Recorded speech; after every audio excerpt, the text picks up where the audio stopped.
Bonjour à tous, vous m'entendez? Oui, ça va. Merci d'être là. Je suis très émue d'être là parce que je suis une ancienne du lycée Michelet.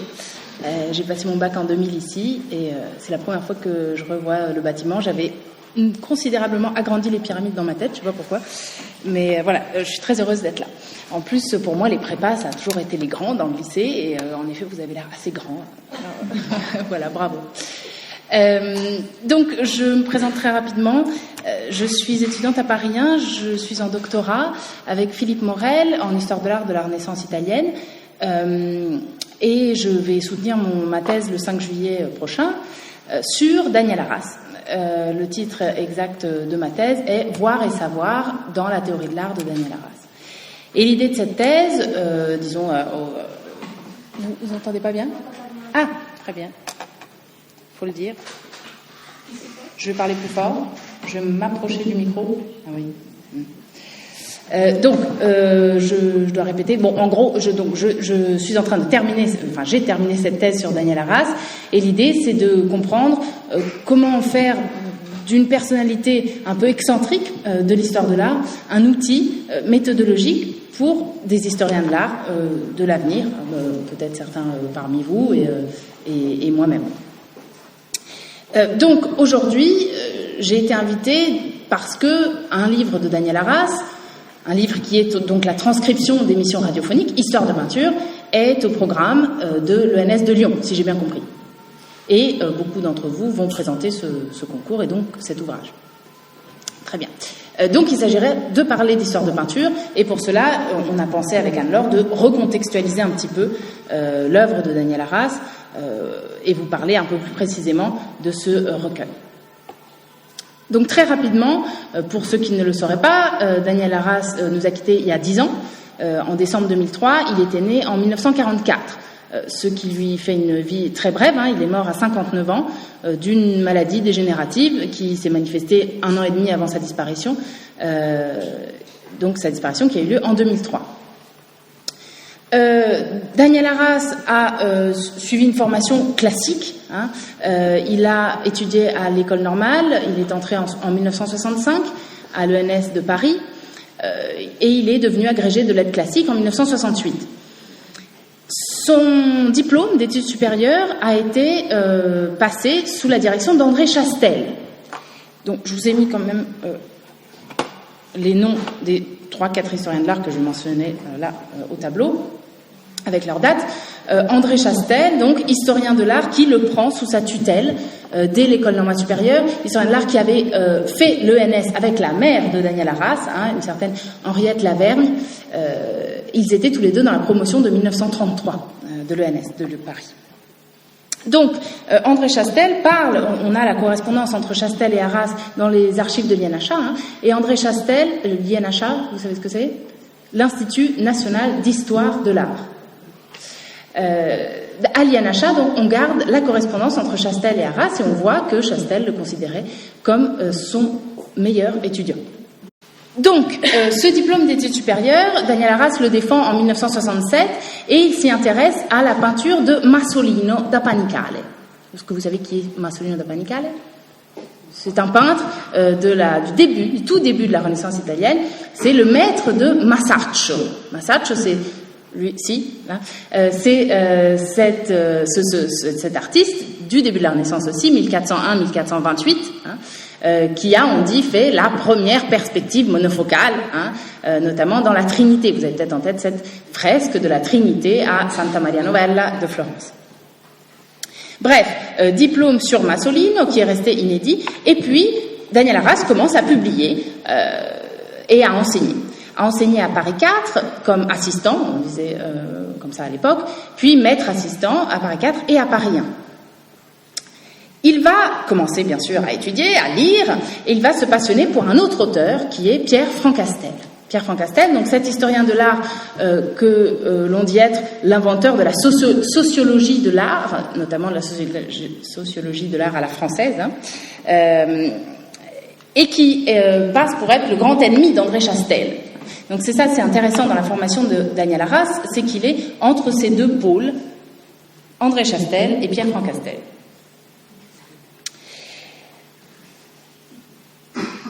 arrive, Daniel Arras s'inscrit en thèse sous la direction d'André Chastel. C'est quelque chose qui est raconté dans l'histoire de peinture, l'épisode de la thèse volée. Là aussi, on a une correspondance entre les deux qui est gardée à l'INHA. Et en fait, Daniel Arras commence une thèse sur la représentation de Saint Bernardin de Sienne dans l'iconographie, notamment toscane, de la Renaissance, du Quattrocento, donc du XVe siècle. Et il ne va pas finir cette thèse, pour plusieurs raisons. Et entre autres parce qu'on va lui voler dans le coffre de sa voiture. C'est en tout cas ce qu'il raconte dans l'histoire de peinture. Il y a d'autres raisons à ça, notamment un grand éloignement scientifique et intellectuel de la théorie, de la méthodologie de son maître, André Chastel. Il ne finira pas cette thèse et il va s'inscrire en 1978 sous la direction d'un autre grand historien de l'art, mais aussi philosophe, qui est Louis Marin. Donc vous l'avez là sous les yeux, Louis Marin, qui va disparaître en 1992. Ça va être une très grande perte pour l'histoire de l'art et pour Daniel Arras en particulier, qui va interrompre là sa deuxième thèse sous sa direction. S'il faut lire un livre de Louis Marin, et il faut le lire, c'est Opacité de la peinture, un recueil qui a été republié tout récemment aux éditions de l'EHESS, Opacité de la peinture, 1989, originairement aux éditions Hucher. Donc Louis Marin va prendre sous sa tutelle Daniel Arras dans une institution déjà un peu excentrique pour l'académie, qu'est l'EHESS. L'EHESS, c'est l'école des hautes études en sciences sociales, une école qui existe encore, qui est encore bien vivante, bien active aujourd'hui, où Louis Marin donc introduit Daniel Arras dans ce cercle beaucoup plus interdisciplinaire. Et c'est ça qui va être intéressant à la fin des années 70 pour Daniel Arras, c'est de découvrir d'autres disciplines que l'histoire de l'art et que l'histoire sociale, à laquelle il avait été introduit par Pierre-Franck Castel. Donc, à partir de la fin des années 70, élargir ses perspectives grâce notamment à la sémiologie. La sémiologie, la science des signes, qui est le patron, le grand saint patron de la sémiologie en France, c'est Roland Barthes. Daniel Arras est introduit à la sémiologie par Louis Marin et aussi à la philosophie par une autre grande figure dont je ne vous ai pas mis le nom, c'est Hubert Damisch. Damisch, ça s'écrit D-A-M-I-S-C-H.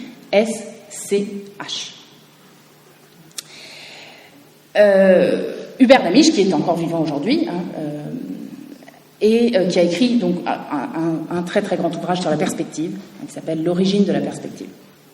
Bref, je termine avec cette avalanche de noms. Tout ça pour vous dire que Daniel Arras est un historien de l'art à la formation classique. Il vient d'une bonne famille parisienne. Il va travailler jusqu'à la fin des années 70 avec les grands pontes de l'histoire de l'art. Et puis, au début des années 80, il va aller en Italie. Il est tombé amoureux de l'Italie quand il était enfant et il va réaliser son rêve, habiter à Florence pendant 9 ans.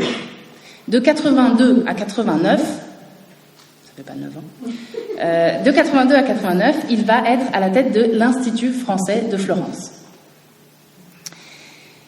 Alors l'Institut français de Florence, aujourd'hui c'est devenu une espèce d'agence de voyage et de cours de langue. Non, c'est vraiment perdu. C'est un bâtiment magnifique de la Renaissance qui est placé au centre de Florence et qui à l'époque, entre autres, grâce à Daniel Arras, est devenu un foyer intellectuel sans précédent. Donc, en 1982, Daniel Arras est nommé à la tête de l'Institut et va donc vivre dans le berceau de la Renaissance, à Florence. Il va avoir carte blanche pour organiser tous les événements culturels dont il rêve et, entre autres, de très importantes réunions scientifiques. On a retrouvé les traces d'un grand colloque qu'il a fait sur l'Annonciation en 1986, un colloque où il a appelé des experts du monde entier et suite auquel plusieurs historiens de l'art vont rédiger des ouvrages ou des très grands articles qui marqueront l'histoire de la peinture de la Renaissance italienne. 1986, et vous savez peut-être qu'en 1999, donc 13 ans plus tard, il va publier l'Annonciation italienne, une histoire de perspective, un ouvrage qui va vraiment marquer l'histoire, et notamment l'histoire de l'art de la Renaissance. J'avance un peu dans le temps, mais quand même, il faut remarquer que à Florence, Daniel Arras, par goût du paradoxe, comme vous l'avez bien compris dans ses histoires de peinture, va commencer à s'intéresser à la production de son temps, c'est-à-dire à l'art contemporain. Il va organiser près d'une dizaine d'expositions d'artistes contemporains, parmi lesquels Patrick Feigenbaum, le grand photographe, Claire Bretéché, l'illustratrice, et j'en passe. Hein. Mais c'est là, en fait, dans le berceau de la Renaissance, dans la ville de Léonard de Vinci, hein, qu'il va commencer à s'intéresser à, entre autres, à Anselm Kiefer, à des photographes de son temps et à donc à ses contemporains. Il va revenir en 89 à grand regret. Hein, il voulait continuer à rester à Florence, mais il va revenir à Paris et il va ensuite enseigner. Donc jusqu'en 2003, hein, jusqu'à sa disparition, il va enseigner à Paris 1. Il va marquer l'enseignement de l'histoire de l'art à Paris 1. Puis en 93, il sera nommé justement dans cette belle institution qu'est le HESS, l'École des hautes études, où il va créer un centre d'histoire des arts. Qu'il dirigera jusqu'à sa disparition en 2003. Voilà rapidement pour le parcours. Au cours de ses années de carrière, donc cette carrière relativement brève, il va publier toute une série d'ouvrages qui vont marquer l'histoire de l'art, et c'est pour ça qu'il est aujourd'hui tellement cité. Hein. S'il ne faut en retenir qu'une partie, retenez le détail, hein, le sujet dans le tableau, le Léonard de Vinci en 97, donc une monographie de Léonard de Vinci, l'Annonciation italienne en 99, et puis, bon, s'il faut vraiment choisir, peut-être l'Anselm Kiefer, l'autre grande monographie, hein, en 2001.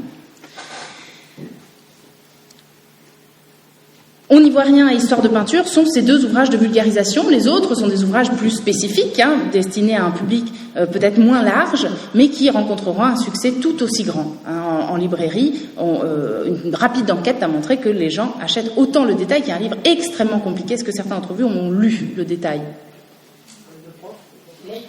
Bon. En ivoirien. Et puis je vous ai mis aussi quelques titres qui ont été publiés de manière posthume, donc Histoire de peinture, qui est la retranscription des émissions radiophoniques, Anachronique, qui est un recueil si vous vous intéressez à l'art contemporain, un recueil d'articles sur l'art contemporain qu'il a publié précédemment, hein. Le Portrait du diable, qui est une réédition d'un grand article qu'il avait publié plusieurs années auparavant, et Décor italien de la Renaissance, que j'ai publié en collaboration avec Philippe Morel, qui est aussi un recueil d'articles sur les cycles à fresques de l'Italie de la Renaissance. Voilà pour le panorama. Alors aujourd'hui, on va se concentrer plus spécifiquement sur Histoire de peinture et sur, moi ce que je vais faire après avoir laissé la parole à Anne-Laure, c'est essayer de dégager quelques outils théoriques qui font la spécificité de la pensée de Daniel Arras, qui peuvent vous servir, qui peuvent vous guider dans vos lectures de cet auteur. Est-ce que je peux te laisser la parole ? Oui, très bien. Alors moi, il n'était pas question, évidemment, de vous présenter toutes les recherches de Daniel Arras, de faire un panorama absolument complet de son travail d'historien durant toute sa vie, bien évidemment. On n'avait que 20 minutes, donc bien évidemment, j'ai voulu vous donner en fait une lecture transversale. Une lecture transversale... une lecture transversale avec un thème qui est l'invisible. Et justement, par miracle, eh bien, le PowerPoint ne le sera pas, lui, invisible, ce qui est plutôt bien quand on parle de peinture. Alors justement, le thème de l'invisible, vous allez voir qu'il traverse complètement l'œuvre de Daniel Arras. C'est pour ça, évidemment, que je l'ai choisi. Alors évidemment, quand on dit l'invisible, c'est paradoxal, évidemment, puisque l'invisible, quand on en parle en thème central de l'œuvre d'un historien de l'art, et qui plus est un historien de l'art pictural, comme il se définissait lui-même, on est évidemment en plein paradoxe. Mais comme l'a rappelé Sarah, le paradoxe, Daniel Arras l'adorait, tout simplement. Et puis vous allez voir que ce paradoxe n'est qu'apparent. Et puis le paradoxe... il sert également la réflexion, par la réflexion qu'il suscite, hein, par le questionnement qu'il suscite. Et puis le paradoxe possède aussi une dimension ludique. Et moi, c'est cette dimension ludique qui va m'intéresser et qui est revendiquée aussi par l'historien. Alors ici, d'ailleurs, dans son petit ouvrage qu'a mentionné Sarah, le petit ouvrage justement de vulgarisation que je vous conseille, parce qu'il est très facile à lire et ma foi, il est très, très, très amusant, on n'y voit rien. Eh bien, il cite le motto, c'est-à-dire la devise qu'il emprunte d'ailleurs à la Renaissance, son époque de prédilection. Et cette devise dit « serio ludere », ça veut dire « jouer sérieusement ». Voilà. Et ça, cette devise, évidemment, pourrait s'appliquer à toute l'œuvre de Daniel Arras. C'est le plaisir, l'étonnement amusé devant l'anomalie, devant l'écart, devant ce qui ne fonctionne pas, devant ce qui n'entre pas dans le schéma. À la fois devant ce qu'on voit et aussi devant ce qu'on ne voit pas. Et c'est dans cette dernière dimension, donc, que je voudrais explorer un petit peu avec vous. Alors, une des singularités de Daniel Arras, et qui en fait une figure un petit peu à part dans le cercle académique des universitaires et des historiens de l'art, c'est sa capacité, je pense, à intégrer l'émotion à sa méthode de travail. C'est-à-dire que l'émotion, vous le savez, par sa nature même, subjective. Or, donc, par sa subjectivité, elle est souvent, sinon rejetée, du moins regardée avec beaucoup de suspicion par les historiens. C'est comme une méthode assez peu fiable, ils ont sûrement raison d'ailleurs. Sauf que Arras, lui, eh bien, il va non seulement la valoriser, cette émotion, mais en plus, il va essayer de la comprendre, de l'analyser, et même de l'intégrer à son schéma interprétatif. Alors, la grande question, c'est qu'est-ce qui suscite son émotion? Et à cette question, pour lui fondamentale, il va y répondre de plusieurs manières. Alors, parmi ces réponses, il y en a une particulière, singulière, je trouve, où l'invisible, donc ce qu'on ne voit pas, va devenir générateur d'émotions. Alors, je vous ai mis une peinture très célèbre de Matisse, La Danse. Et Daniel Arras nous dit qu'il a été bouleversé quand il a vu cette peinture. Alors ça, c'est l'homme qui parle. Et puis évidemment, l'historien va tout de suite analyser, mais pourquoi? Qu'est-ce qui a donc suscité cette émotion, ce trouble devant la peinture? Alors ça, c'est tout à fait singulier, la réponse qu'il donne, parce que ce qui a suscité son émotion, eh bien, c'est le fond bleu de Matisse. Mais ce n'est pas vraiment le fond bleu qui a vraiment suscité son émotion. Ce qui a suscité son émotion, c'est le rouge qu'il voit dans le fond. Alors, vous allez me dire, je ne sais pas si vous voyez le rouge, moi personnellement je ne le vois pas forcément. Alors Daniel Arras non plus d'ailleurs. Il le dit tout à fait, il le dit, moi je le vois, mais Matisse ne l'a peut-être jamais mis. Donc c'est une espèce de couleur invisible donc, qui va susciter de l'émotion. En plus, cet exemple, je trouve, est également un exemple tout à fait intéressant pour montrer l'importance de cette triple relation qui existe entre le peintre, bien sûr, la peinture, et le regardant, c'est-à-dire le spectateur, l'historien, le fidèle aussi, s'il s'agit d'un contexte de retable, par exemple, dans une église. Et donc cette triple relation qui forme presque, on pourrait dire, un triangle amoureux. Toute la question étant de savoir comment le peintre fait-il entrer le spectateur dans son espace pictural. Comment passe-t-on d'un espace à l'autre? Alors ce passage, il peut être invisible ou il peut être au contraire matérialisé par un objet. Alors, par exemple, ça c'est une explication, une interprétation qu'il emprunte d'ailleurs à l'historien dont Sarah a parlé, Louis Marin. Et il dit, voilà, dans l'Annonciation de Filippo Lippi, ce qui fait transition entre l'espace du regardant et l'espace pictural, eh bien, c'est ce tout petit objet au premier plan, ce vase transparent. La transparence, le vase, c'est très souvent mis dans les Annonciations et est un symbole de pureté de la Vierge, notamment. Bien, donc, voilà le passage, voilà la matérialisation de ce passage parfois invisible entre espace spectateur et espace pictural. Mais évidemment, il dit aussi Et c'est un petit peu normal, parce qu'on est évidemment très loin, on est dans la réception émotionnelle de l'œuvre, donc on est très très loin de la méthode traditionnelle de l'historien, je vous le disais, qui se méfie à la fois de la subjectivité et à la fois de sa propre émotion. Là, au contraire, Daniel Arras, il assume les deux, si on peut dire, et il s'en sert en plus.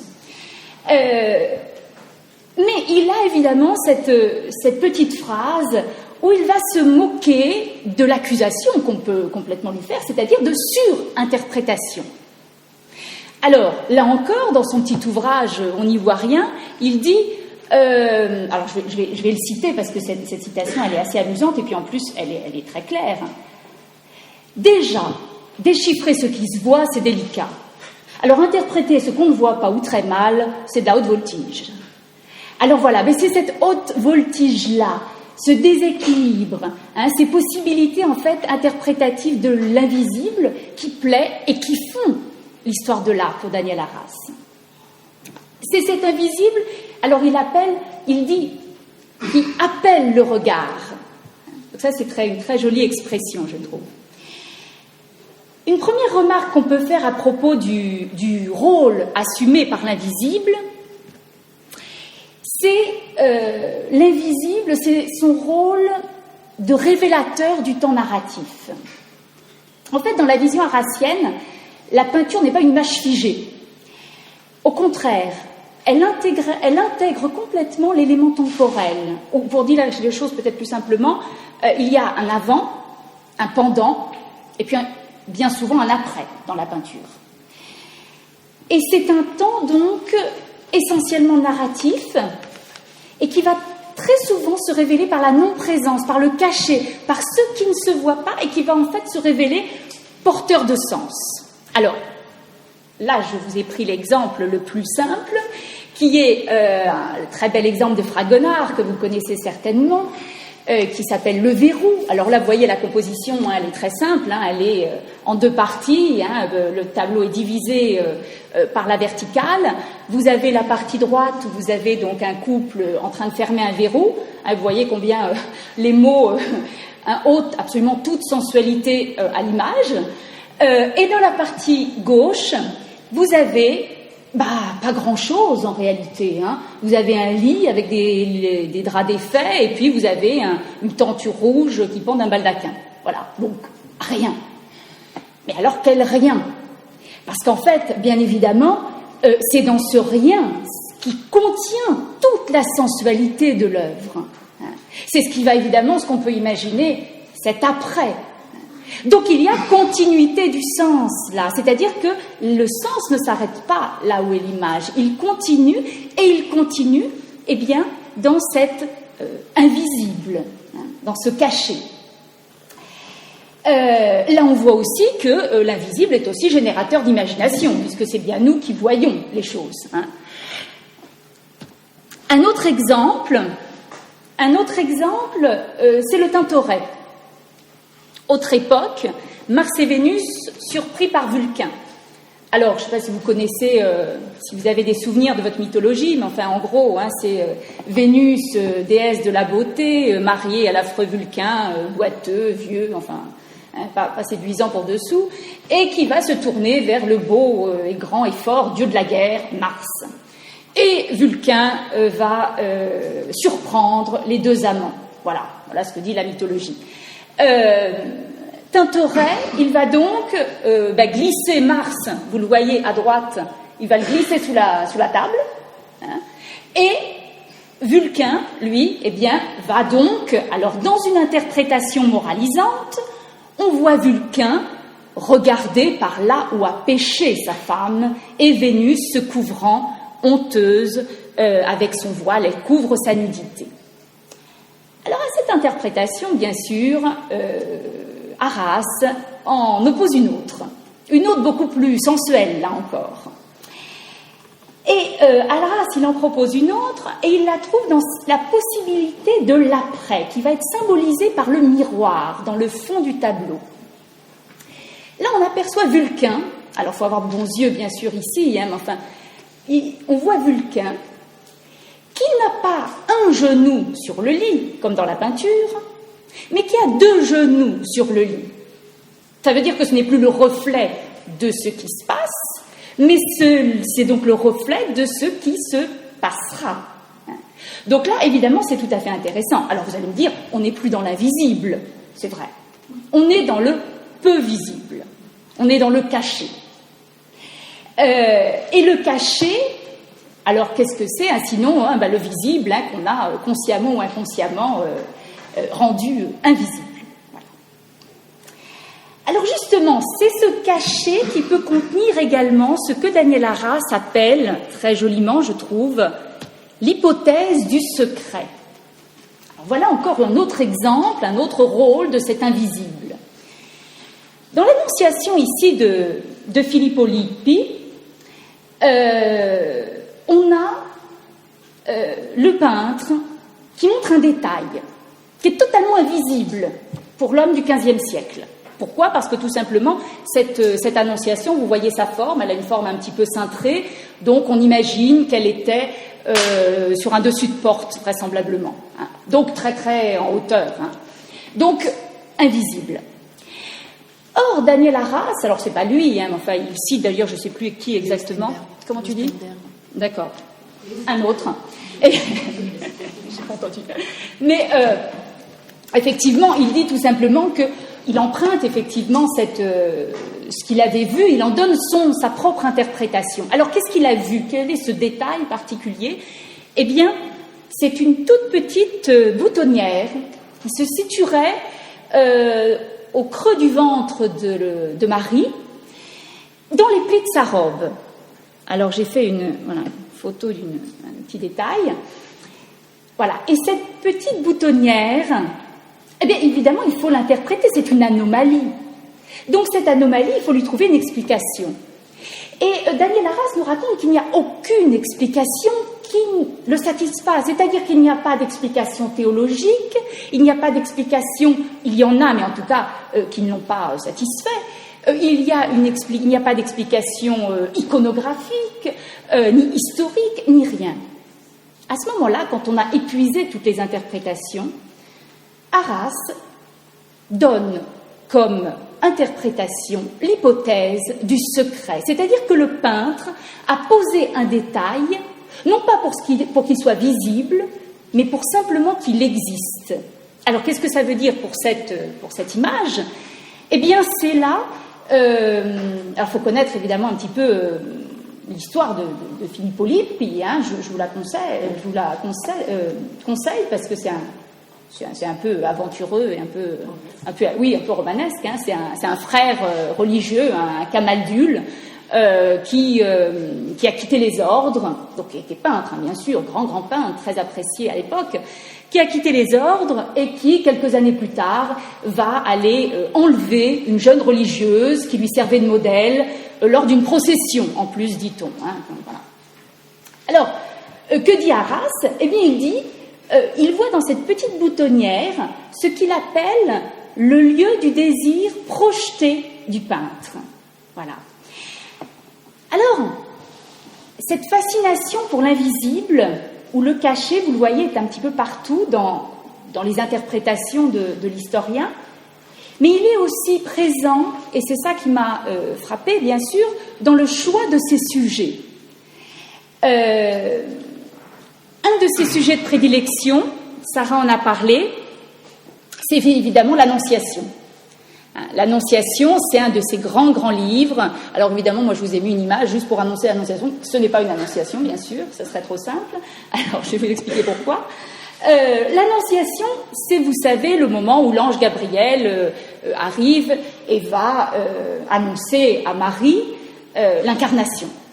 Donc, c'est évidemment le moment où Dieu va s'incarner en homme, donc où l'invisible va devenir visible. Voilà, donc on est au cœur même de notre thématique. Là, hein.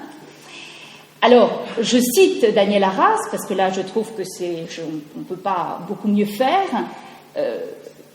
Quel est l'enjeu du peintre ? Quel est l'enjeu de la peinture ? Faire affleurer visuellement la présence invisible de ce qui échappe à toute mesure. Hein, je trouve ça très beau. Alors pourquoi je vous ai mis Raphaël? D'abord parce que c'est un de ses peintres vraiment de prédilection, préféré, hein, comme il dit. Il aime beaucoup l'idée d'un peintre ou d'une peinture préférée. Et cet invisible qui s'est rendu visible est par essence même tragique, hein, puisque évidemment ce Dieu rendu visible, c'est également celui qui va mourir. Et là, dans la Madone Sixtine, les petits angelots, si célèbres, hein, dont on a fait tant de reproductions et qu'on vend dans tout Florence, eh bien, ces petits angelots, ils représentent ce tragique, hein, le regard mélancolique, hein, qui regarde parce que tout simplement, ils savent, eux, hein, ce qui va se passer. Alors, toute la question donc est de savoir comment, dans une peinture, on fait figurer l'invisible, c'est-à-dire ce qui ne peut pas être représenté. Alors, il prend un exemple. Je ne vais pas du tout faire attention à l'heure, là, hein, vous me dites, hein, quand vous en avez assez, hein, vous me chassez. Alors, voilà. Alors, un de ces peintres, là aussi, peintre siennois qui l'affectionne, Ambrogio Lorenzetti, donc, dans une annonciation cette fois. Alors, comment représenter l'invisible? Ici, on a l'ange Gabriel avec la Vierge séparée par une fine colonne. Alors, cette colonne, vous voyez dans la partie haute, elle disparaît complètement dans le fond doré. Elle ne forme plus qu'un avec lui. En revanche, si vous regardez dans la partie basse, eh bien, vous avez cette même colonne qui va apparaître, hein, sur le fond, le pavement en perspective. Alors, de l'invisible, là encore, jusqu'au visible. Et c'est plus qu'un simple jeu sur la perspective, hein. Daniel Arras va l'analyser en s'appuyant sur un ouvrage que vous connaissez sans doute, qui s'appelle La légende dorée de Jacques de Voragine, hein, qui est une grande source iconographique. Jacques de Voragine qui affirme que Dieu est présent, invisible, dans le lieu de l'Annonciation. Et il se trouve que la colonne, dans l'iconographie classique, eh bien, cela représente le Christ. Donc, qu'est-ce que ça veut dire? Ça veut dire que la colonne figurerait ce mystère de l'incarnation, de l'invisible qui devient visible. Alors, il y a d'autres peintres qui trouvent d'autres solutions, hein. Je vous donne encore un exemple. Fra Angelico, hein. Alors, Fra Angelico, par exemple, lui, il va faire un petit peu différemment, toujours pour la même idée, hein, comment rendre l'invisible, par les paroles. Alors, très souvent, vous voyez, hein, dans les annonciations, vous avez très souvent l'ange Gabriel qui parle et Marie qui lui répond. Et ces paroles sont figurées en lettres d'or, hein, vous le voyez, comme des espèces de petits rayons dorés, hein, qui percent. Alors, phrase traditionnelle, Gabriel dit « L'Esprit Saint viendra sur toi et la puissance du Très-Haut couvrira de son ombre. » Ce à quoi répond Marie, toujours aussi traditionnellement « Je suis la servante du Seigneur, qu'il me soit fait selon ton verbe. » Alors, par cette dernière phrase, Marie accepte l'incarnation. Elle accepte de porter l'enfant. Alors, Daniel Arras, là, dans cette annonciation, il va souligner qu'il manque un morceau de la phrase de Marie. Il manque un tout petit morceau. Et alors, pas n'importe quel morceau, bien sûr. Alors, c'est dommage parce que je vous avais mis en latin tout ça. Évidemment, c'est beaucoup plus... Alors, voilà. Il manque, alors, je vous le dis en latin, hein, qu'il me soit fait selon ton verbe. Fiat mihi secundum verbum tuum. Ce qu'il manque, c'est la première partie de la phrase. Le fiat mihi secundum. C'est-à-dire qu'il me soit fait. Donc, la partie de la phrase qui correspond parfaitement à l'incarnation.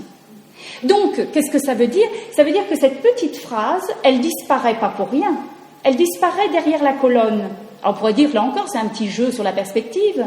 Or non, la colonne est tout à fait symbolique, et donc elle ne disparaît pas derrière.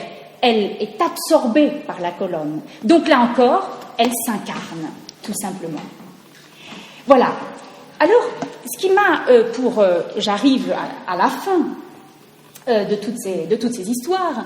C'est donc par ces interprétations, on l'a vu, par le choix de ces sujets également, que Daniel Arras navigue dans l'invisible.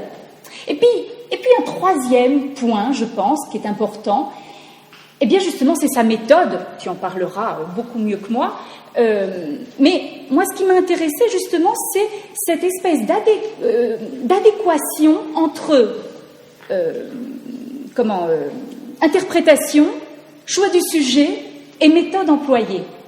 C'est-à-dire de l'invisible au visible. Qu'est-ce que c'est que le travail d'un historien, sinon de rendre visible ce qui ne l'est pas forcément pour le spectateur. Alors, et ce qui va m'intéresser aussi, c'est dans ces ouvrages de vulgarisation, je vous avais cité par exemple On n'y voit rien dans Histoire de peinture, il va utiliser beaucoup, un petit peu tous les procédés des dialogues fictifs, des formes épistolaires, de transformer le lecteur en espèce de narrateur, historien, bref, tous les procédés.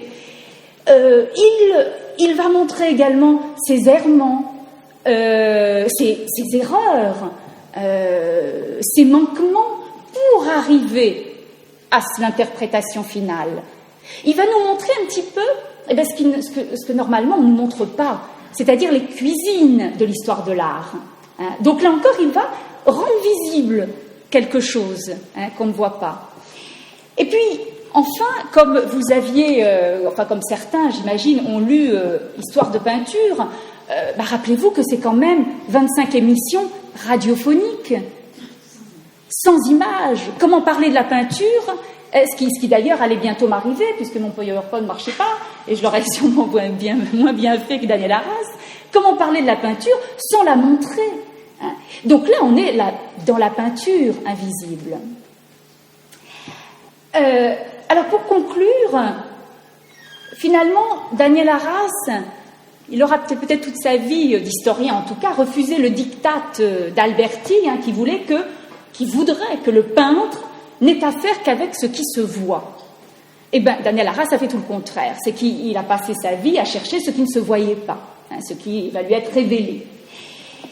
L'historien, pour arriver à cette intimité avec l'artiste, va donc observer longtemps, longuement. Il en parle beaucoup dans ses histoires de peinture. Vous avez sûrement lu ces moments où il allait voir notamment la chambre des époux de Mantegna, où il passe des heures à regarder quoi ? Eh bien, attendre pour que la peinture, c'est cette très belle expression, que la peinture se lève.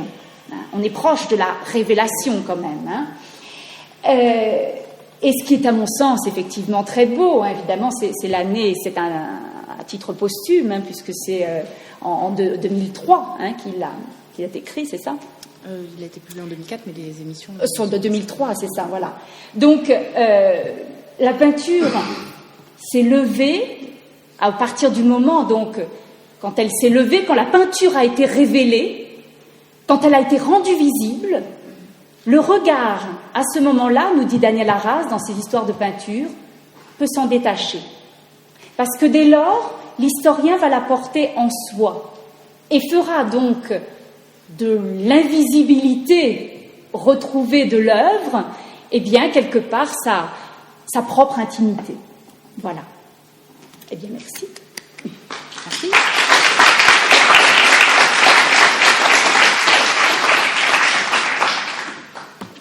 Merci beaucoup. Je vais tout de suite rebondir parce que, si je ne me trompe pas, l'Annonciation de Cortone de Fra Angelico est en exergue de... Voilà.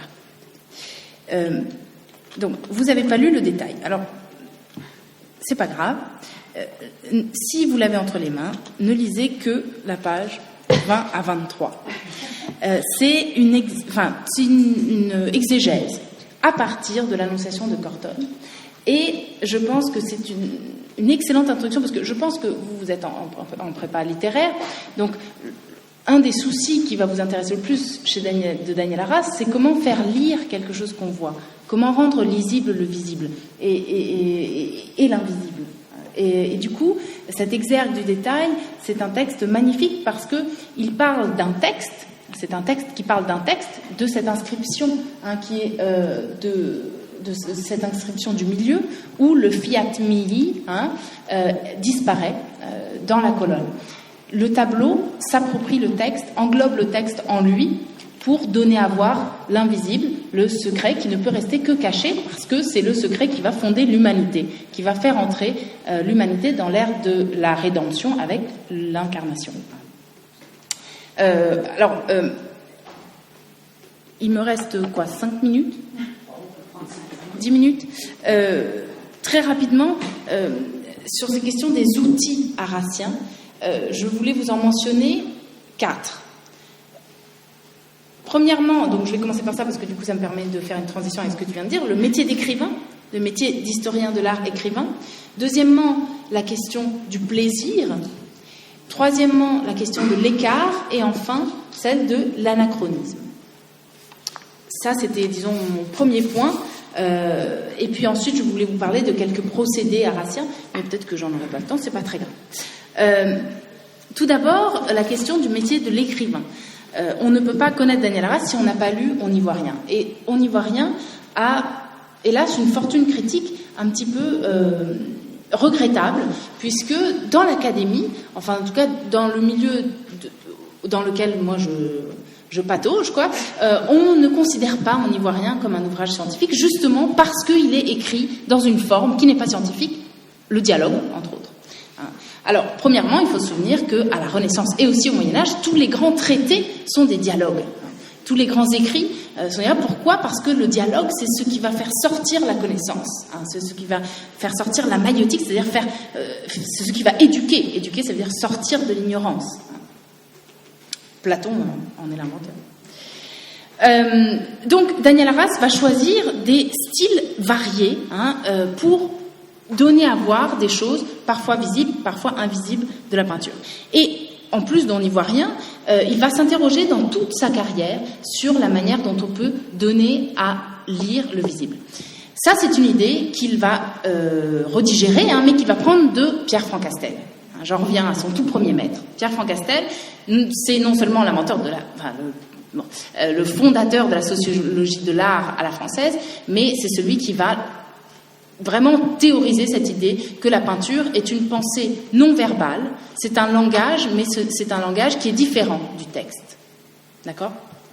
Vraiment idée francastélienne.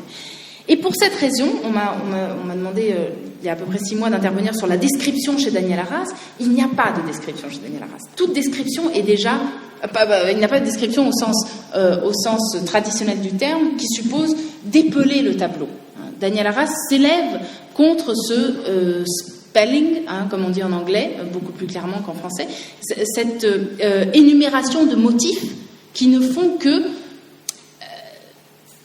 rappeler la trace d'un prétendu mimétisme. C'est-à-dire, ici, on voit Gabriel, Marie, sous une loggia, Marie surmontée d'une colombe. Bon, ça peut être n'importe quelle annonciation. Mais ce qui intéresse Daniel Arras, c'est ce en quoi cette annonciation spécifique s'écarte, et du coup je vais passer à mon deuxième point, s'écarte de toutes les autres annonciations. D'accord ?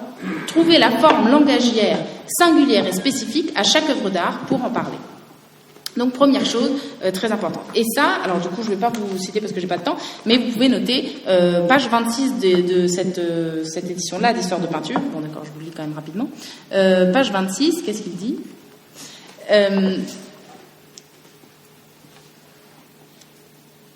À travers, donc il part de la peinture, à travers ces matières, ces formes, il y a quelque chose qui pense, et je n'ai que des mots pour en rendre compte, en sachant pertinemment que ces mots ne recouvrent pas l'émotion dégagée. C'est ce que tu disais tout à l'heure. Donc le texte ne pourra jamais recouvrir la pensée, qui est une pensée non verbale de la peinture. Premier point. Deuxième point, cette question de l'écart. L'écart signifie chez Arras le déplacement du centre de l'attention. Alors ce déplacement, ça peut être un rapprochement, et c'est ce qui a donné naissance à son ouvrage sur le détail. Si Daniel Arras, en fin de compte, dans sa vie, a fait une thèse, c'est sur le détail qu'il a fait sa thèse. C'est son ouvrage le plus complexe et le plus riche. Donc décentrer l'attention, c'est-à-dire s'approcher là où habituellement on ne pourrait pas s'approcher dans le cadre de l'annonciation que tu as montré, mais grâce aussi à des outils, des nouveaux outils d'analyse, détacher, découper le détail, finalement la détail au féminin, I2LE, ça veut dire le découpage. Daniel Arras s'intéresse aux différents modes de détail, le détail et la découpe. C'est un écart, décentrer l'attention, aller dans le plus petit, pour voir en quoi se condense la signification du tableau dans une infime partie. Mais ça peut être aussi se décentrer par rapport aux sources traditionnelles. Le rapport de Daniel Arras aux sources textuelles et iconographiques est extrêmement original, et il dit qu'il faut parfois chercher dans des références externes, pareil, au simple motif. Je vous cite très rapidement un paragraphe qui est très peu lu puisqu'il fait partie d'un article dans des actes d'un colloque assez difficile à trouver. Le prestige de l'image, nous dit Arras, a tenu et tient encore à cette capacité de confondre ce que le texte et la conscience claire veulent distinguer. Une enquête montrant comment et à quelles précises conditions un motif échappe à son thème pour être contaminé par un autre, autrement dit une iconographie des opacités de l'image, devrait être l'instrument privilégié pour mettre au clair les enjeux personnels dont est investie telle ou telle image. D'accord ? L'historien de l'art ne doit jamais être un traducteur d'images en texte. Voilà, c'est vraiment le manifeste arrasien par excellence sur cette question d'écart. Du coup, je vous avais amené quand même une petite image. L'écart arrasien qui a le plus fait couler d'encre après la publication de son article à ce sujet, c'est le nombril du Saint-Sébastien. Vous avez ici une œuvre qui a été depuis d'ailleurs restaurée, une très belle restauration, une œuvre qui est conservée à la Gemäldegalerie de Dresde, qui représente Saint-Sébastien. Vous voyez donc sujet au martyre de la Sagitation. Bon. Je passe très rapidement. Daniel Arras parle d'un œil à la place qui serait dessiné dans le nombril de Saint-Sébastien. Alors, ce nombril-œil a posé énormément de problèmes, tout d'abord parce que lui après est devenu complètement obsédé de nombril, et il est allé chercher dans toute la peinture occidentale des nombrils en forme d'œil. Et deuxièmement parce que ce tableau a été restauré, et en tout cas dans l'état où je l'ai vu moi, on ne distingue absolument pas d'œil dans ce nombril. Bon. Mais ce problème en fait il est éliminé si on lit attentivement Arras. Très rapidement, de retour chez moi, en projetant les diapositives, j'ai eu la surprise de voir que le nombril de Saint-Sébastien était exactement désigné comme un œil. Ce n'est pas qu'il ressemblait à un œil, c'était un œil. Qu'est-ce que ça veut dire, ça ? Ça veut dire qu'il n'est pas dessiné comme un œil, il est désigné. Voilà, intérêt pour la sémiologie, là, très clair. Il ne ressemble pas, la peinture n'a pas comme vocation d'être seulement mimétique, de faire le motif œil, mais a comme vocation d'incarner un œil. Donc là encore, le travail de l'écrivain dans ces détails qui peut transformer une vision mimétique et ressemblante en une vision, je dirais, incarnée de l'historien de l'art qui va regarder la peinture en l'envisageant avec tout le poids que ce terme peut avoir chez Daniel Arras. Voilà pour l'écart, donc le motif qui fait écart, la contamination entre plusieurs couches de signification dans un tableau.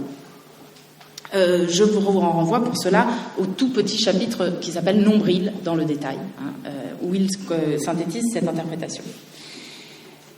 Donc, le métier de l'écrivain, l'écart, troisième outil méthodologique arrasien par excellence, celui du plaisir. Alors, c'est Georges Didier Berman qui, pour ma part, m'a introduit de façon la plus vivante au plaisir arrasien, puisque Georges Didier Berman, donc, vous avez peut-être lu le Fra Angelico ou des ouvrages comme La peinture incarnée ou Devant la peinture. Bon, Georges Didier Berman, ce grand historien de l'art qui enseigne aujourd'hui à l'EHESS, m'a raconté qu'un jour, avec Daniel Arras, ils sont allés à la Galerie des Offices voir la Vénus de Botticelli qui venait d'être restaurée, donc qui venait d'être découverte. Et Daniel Arras a fondu en larmes. Il s'est mis à pleurer de plaisir devant cette peinture. Alors, Daniel Arras était un homme déjà magnifique, c'était un homme à femme.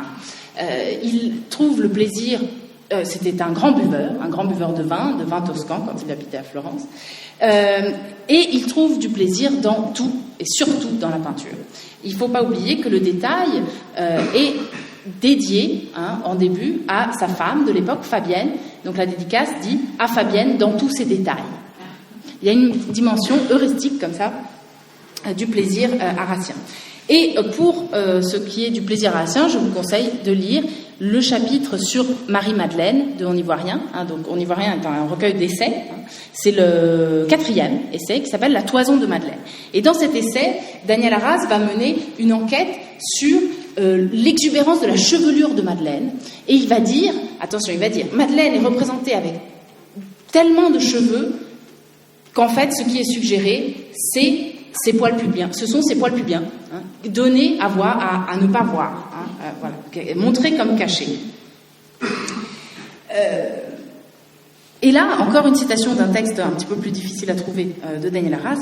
Il est temps pour l'histoire de l'art, encore une fois, idée de refonte de la discipline, il est temps pour l'histoire de l'art de ne plus négliger cette dimension spécifique des œuvres artistiques, les types de plaisir qu'elles donnent à leurs spectateurs et le fait que le plaisir artistique a été une condition aussi idéologique que psychique de l'existence matérielle de ces œuvres.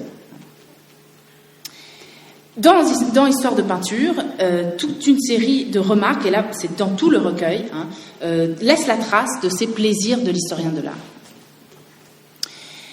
Voilà, alors dernier point méthodologique, dernier outil qui doit avoir une grande postérité dans l'histoire de l'art, c'est l'anachronisme. L'anachronisme, qu'est-ce que ça veut dire ? Ça veut dire traverser les temporalités en tenant compte des sauts de l'une à l'autre. L'anachronisme. Il y a le mauvais anachronisme, celui qui dit qu'un cycle de fresques représentant des hommes illustres est en fait une illustration de la lutte des classes telle qu'elle pouvait avoir lieu à la Renaissance. C'est l'exemple que donne Daniel Arras dans l'Histoire de peinture. C'est quelque chose qui est extrêmement bien fait par un autre sociologue de l'art qui s'appelle Arnold Hauser, qui est un des livres en Italie, c'est un des premiers historiens de l'art qu'on étudie, et qui a depuis été vraiment critiqué pour ses anachronismes terrifiants. Mais il y a aussi le bon anachronisme.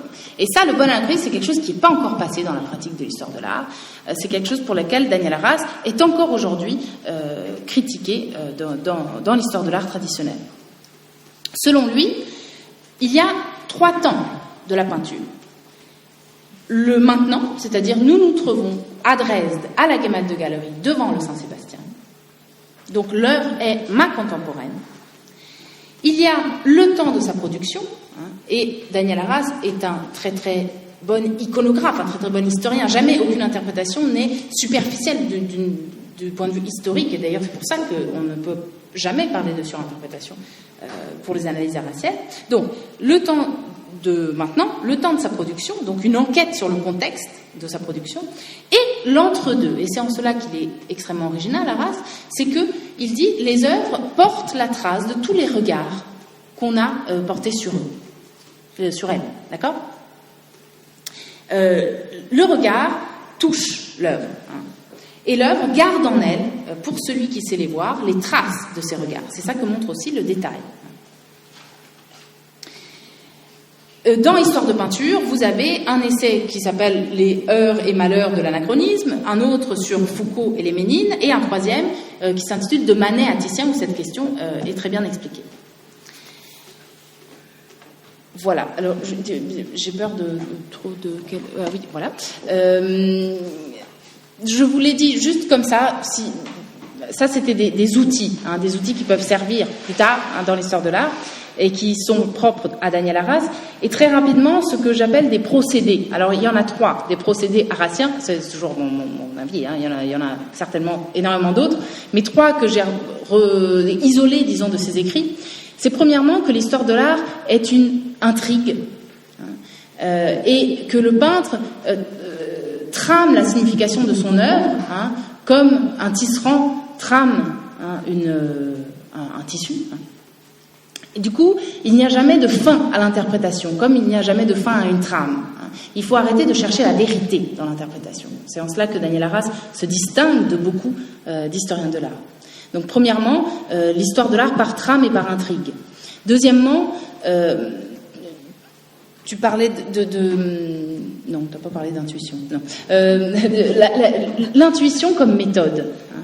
Qu'est-ce qui nous appelle dans un tableau? Et sur ça, Daniel Arras a des très très belles pages, dans Histoire de peinture notamment, où il dit « J'entre dans un musée, il y a une œuvre qui m'appelle. » Ça, c'est l'intuition. Je vais vers l'œuvre, je la regarde. Hein. C'est-à-dire, je mets mon savoir au service de l'œuvre, et d'un coup, je la vois. Qu'est-ce que c'est la différence entre regarder et voir? C'est que dans le regard, il y a une action, alors que dans la vision, c'est l'œuvre qui a une action sur nous. Hein, justement, il y a un caractère extatique aussi de la vision dans l'histoire de peinture qui ressort. Donc, la rigueur instinctive comme méthode. Et troisièmement, le fait que toute œuvre d'art contient sa propre méthode pour l'analyser. Hein, toute œuvre d'art contient sa théorie. Il y a dans les écrits de Daniel Arras un aller-retour, c'est ce que tu disais aussi, entre théorie de l'art et histoire des œuvres, qui sont les deux absolument indissociables. Et c'est pour ça que Daniel Arras n'a jamais écrit de livre de méthode, hein, isolé. Alors il en avait le projet, je vais conclure là-dessus. Lors de sa disparition, il avait passé un accord avec les éditions du Regard, édition auquel il avait publié en 2001 le Kiefer, hein, la monographie sur Anselm Kiefer, d'un ouvrage de méthode qui s'appelait « L'art dans ses œuvres ». Et cet ouvrage est resté inédit parce qu'il a été, la mort a interrompu l'écriture de cet ouvrage, mais j'avoue que selon moi, ça n'aurait pas été son chef-d'œuvre. La théorie arassienne est dans la pratique. Elle est dans le regard sur les œuvres d'art et c'est là qu'il faut regarder, c'est là qu'il faut trouver en tout cas des outils qui vont nous servir à nous, historiens de l'art. Donc l'art dans ses œuvres, j'ai d'ailleurs pu feuilleter aux éditions du Regard le manuscrit, il y a des points théoriques hein, qui sont abordés, mais faut pas penser que le chef-d'œuvre de Daniel Arras est resté inconnu comme celui de Balzac à cause de sa disparition. Voilà, donc Histoire de peinture, c'est vraiment, c'est ça pour le coup un de ses chefs-d'œuvre, c'est le témoignage à la fin de sa vie de son amour sans limite pour la peinture, hein, qui a été recueilli à l'oral et ensuite par l'écrit. On a de la chance de l'avoir encore avec nous. Voilà, je vous remercie.